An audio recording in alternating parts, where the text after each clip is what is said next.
안녕하십니까. 야담 선비 두 번째 시간입니다. 이번 시간에는 착한 일을 많이 한다는 뜻의 적선에 관한 감동적인 이야기를 전해드리겠습니다. 강릉 김씨의 한 선비가 집이 너무 가난하여 집안 식구들이 끼니를 거르는 일이 다반사였습니다. 어느 날 나이든 어머니가 탄식을 하는 아들에게 이렇게 말합니다.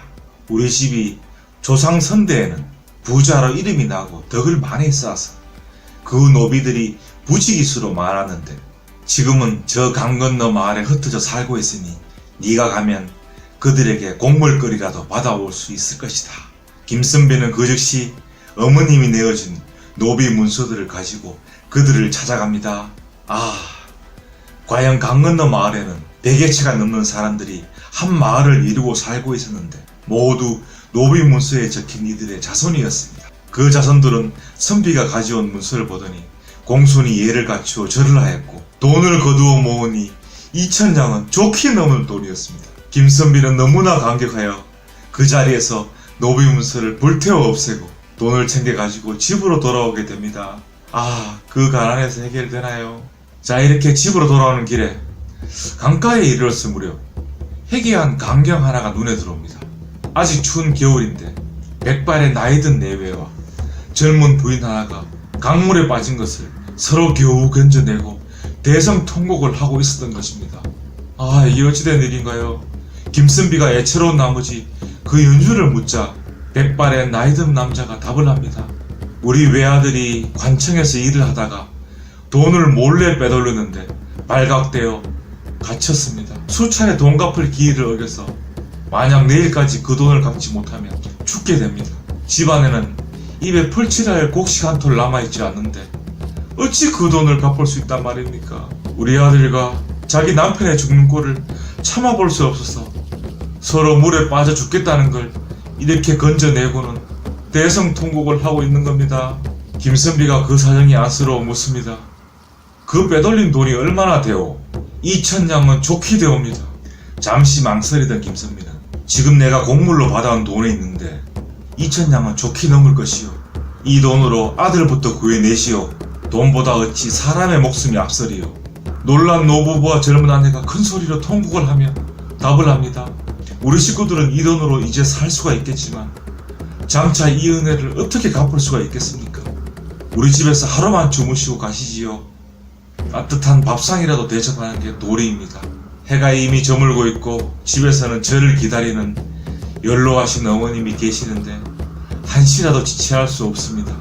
김선비는 그리고 그 즉시 자리를 떠나버립니다. 세 사람은 김선비가 준 돈으로 그 즉시 관청에 돈을 갚고 아들과 집으로 돌아와서는 다시 대성통곡을 합니다. 그 선비가 사는 곳이나 이름조차 알 수 없으니 어찌 이 은혜를 갚을 수 있단 말이오. 기쁨과 안타까움의 울음소리가 밤하늘 가득 퍼집니다. 한편 집으로 돌아온 김선비는 아들을 반갑게 맞이하는 어머니께 어머니 식사도 제대로 못 챙겨드리는 제가 너무 송구합니다. 그리고는 오늘 일들을 어머니께 소상히 전하게 됩니다. 이를 전해드린 어머니는 아들의 등을 어루만지며 참으로 장하구나 내 아들 하고 진심으로 기뻐하였습니다. 그 의미의 그 아들이란 말이 딱 맞는 말인 것 같습니다. 그 후로 세월이 흘러 천수를 다한 어머니가 세상을 떠났는데 김선비 집은 더욱 가난해져서 어머니 장사를 지낼 길이 막막했습니다. 더군다나 어머니를 모실 산지까지 구하지 못한 채 시간과 함께 정처 없이 산지를 찾아 헤매고 있었습니다. 그리고 어느 곳에 이르자 직원이 감탄하며 이렇게 말합니다. 이곳은 부귀와 복됨이 천하제일 자리입니다. 김선비가 그 산 아래를 돌아보니 대궐 같은 집 한 채가 있고 더 넓고 풍요로운 들판과 촌락이 즐비한데 말할 사람들에게 물어보니 큰 대궐 같은 집과 뒷산의 주인이 모두 김씨 노인의 것이니 즐비한 촌락들도 모두 그 김노인의 노복들이 사는 집이라고 말합니다.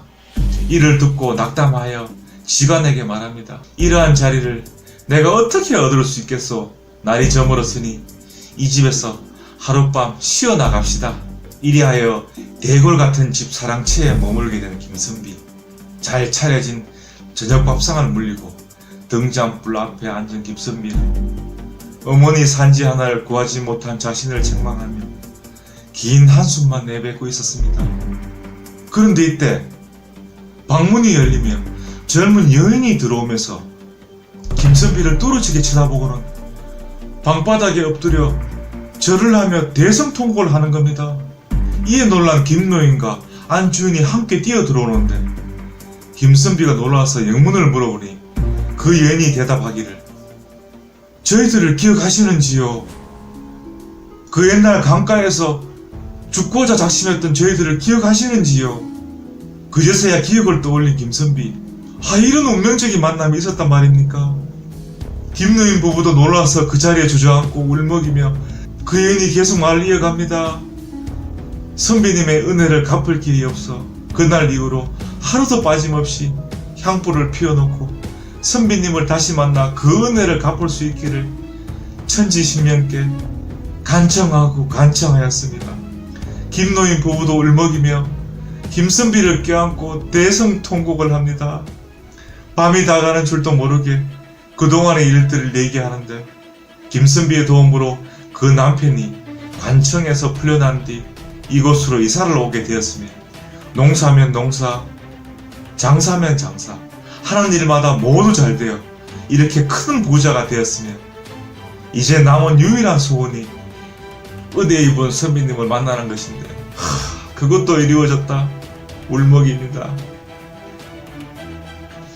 계속해서 김노인이 상제가 된 선비의 사연을 묻자 김선비는 연로한 어머니가 상을 당한 이야기와 집이 공공하여 장례를 치르지 못하는 사연, 그리고 산지까지도 아직 구하지 못해 여기까지 왔고 이 집 뒷산에 좋은 자리를 보았으나 쓸 형편이 못된다는 사정들을 자세히 이야기합니다. 이에 김노인이 답하기를 장례 치르는 모든 절차들은 저희가 진행할 테니 선비님은 아무 걱정 없이 돌아가셔서 발인해 오도록 하십시오. 다음날 수십 명의 노비와 말을 준비시켜 장례에 쓰일 모든 준비를 챙겨 보내는 동시에 가마 여러 대를 준비하여 선비네 식구들을 편안히 이곳으로 모셔오도록 하였습니다. 김노인 덕분에 최고의 명당 자리에 어머니를 모신 후 그 감사의 마음을 전하는 자리에서 김노인 식구 전부가 떠날 채비를 하는 것입니다. 그리고 대궐 같은 집과 모든 전답, 노비 문서를 선비에게 건넵니다. 놀란 김선비가 영문을 물으니 뒷마을에 작은 별채가 있어 우리 가족이 살기에 충분합니다. 여기에 모든 것은 선비님 베푼 은혜로 이루어진 것이니 저희들 것이 아니옵니다. 이곳에서 대대손손 부귀영화를 누리십시오. 김선비가 국구사양하고 말렸으나 벌써 김노인의 식구들은 작별 인사를 하고 떠나가고 있었습니다.